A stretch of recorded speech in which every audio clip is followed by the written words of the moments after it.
We have a running joke in our family that anytime when someone tries to explain something in high words and try to mesmerize you with their words, we say to them, please talk to me like I'm 5. And I think this is such a wonderful concept in terms of how, as adults, sometimes we want to complicate things and how we want to explain something so elaborately, but we kind of miss the point by using complicated examples.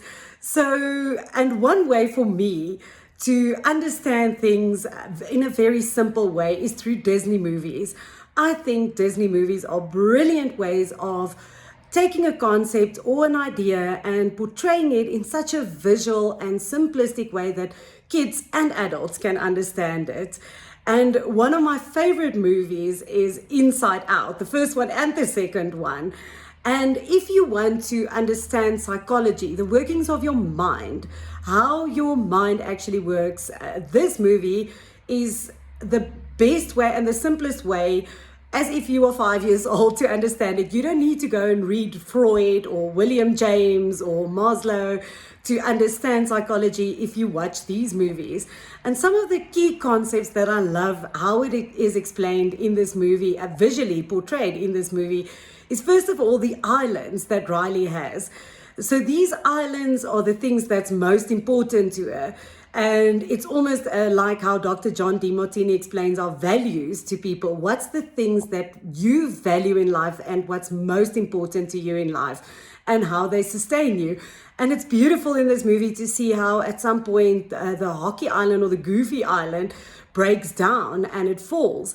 And that's because that island isn't as valuable anymore, and some other island, some other values creeps into Riley's life. The other things in this movie that really stood out for me is at the end, where she learned that life comes in duality. Life is not a one-sided experience where you're only sad or only happy, and that it actually happens together. So this beautiful message in this movie, how it's displayed with the little balls and the memories, how she has it, how she realized that in a memory there's happiness and sadness in the same moment. And another one that is so beautifully portrayed in the second movie is the belief tree. How we think that we have to keep on recreating beliefs and that we have to eliminate some beliefs.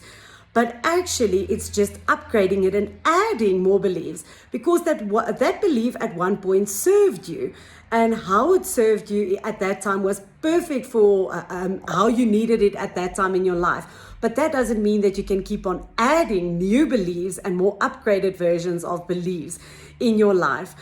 So in essence, what I would love to leave you with today is, if you haven't watched the movie yet, please take the time to go and watch the movie number 1 and 2 and look at it in terms of your mind, of how it works. And if you have watched it before, go again and watch it again, and I'm certain you will look at it with complete new eyes and see things in a new way. And when you look at it, relate it to your life. Use the information and the wisdoms that's inside that movie and go and apply it in your life and go and see where is the same true for you in your life.